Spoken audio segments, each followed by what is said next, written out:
This is my third intervention as part of the role play part B, and it's question number 3, reflecting on and evaluating your use of counselling and communication skills. What went well, what didn't work, what should you have done differently, and what areas do you need to develop? Firstly, I might start with what went well. I felt that the rapport building between Simon and myself at the beginning went well. Sitting down and making sure that making Simon feel comfortable in the environment that we had was quite positive.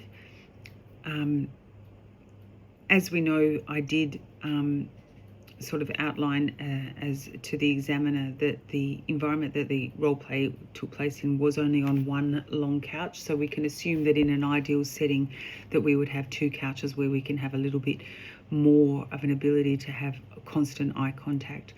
But I did make sure that I sort of sat upright and presented attentive listening behaviours, and using eye contact and using those sort of informal non-verbal attentive listening tools and the like. What could I have done differently? And I think there's a few notes that I took as soon as I finished this, is that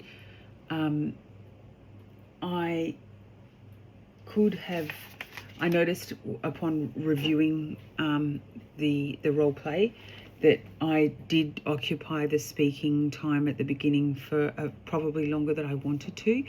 I think letting and leaving the space for Simon just to be able to say a few more words and have his voice come out before we dive into the sort of therapeutic discussion, if you like, would have been better.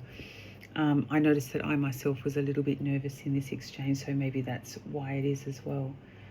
I did talk to Simon about all the contracting elements around wellness counselling session, but I didn't centre. But I don't recall at the beginning that I asked his permission to take notes, and I sort of just presented, and he said, that I usually take notes. I note that I did that later in the role play, but I do feel like it was missed out by me at the beginning, in case that he saw me writing and didn't know, if he had a power to. Or the agency to ask me, why and how I record generally. I also neglected to give a time frame for the first session, which I think, is really important to do, particularly because I think of course for this session it was, we said that we had a very small amount of time, around 10 minutes. And I know it's a role play, but making sure that the client has an understanding to frame that intervention, to feel like they're not being hurried too much, but also to, know that we can only touch the tip of the iceberg, as it were, in this initial session, and then move into other sessions to follow, into the bigger issues in other sessions to follow. I noticed that may not have been 100% clear for Simon.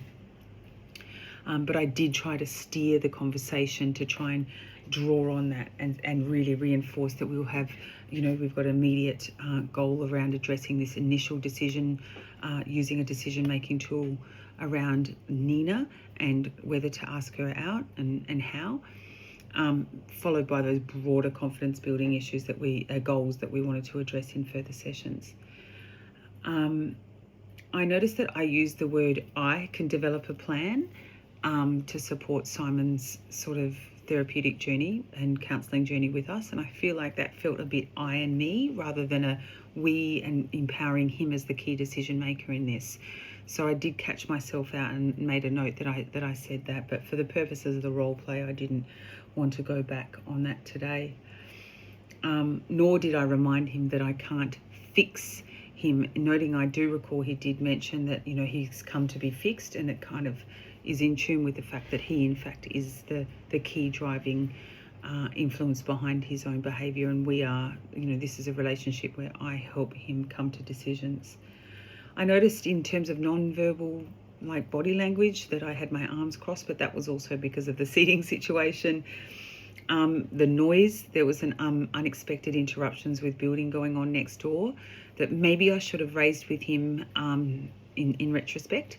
You'll see in the role play number 2 that I have done that, because that actually occurred in the course of the role play. But that can be a little bit disrupting for people. the other thing that I was thinking was, I think that really having an ability to distill those key next steps, I probably could have been a little bit clearer. But again, I didn't want to I was very conscious of time, and that it was over the sort of initial session element that I felt that we were diving into much more deeper diving territory by that stage. So I felt myself hurrying up. In a real life situation, I wouldn't do that, and I would be very clear that this is an initial session to help with contracting, an initial introduction and setting goals, and addressing the very key immediate priorities with a view to setting out those steps for further down the track. And I think I could have made that clearer. Thank you.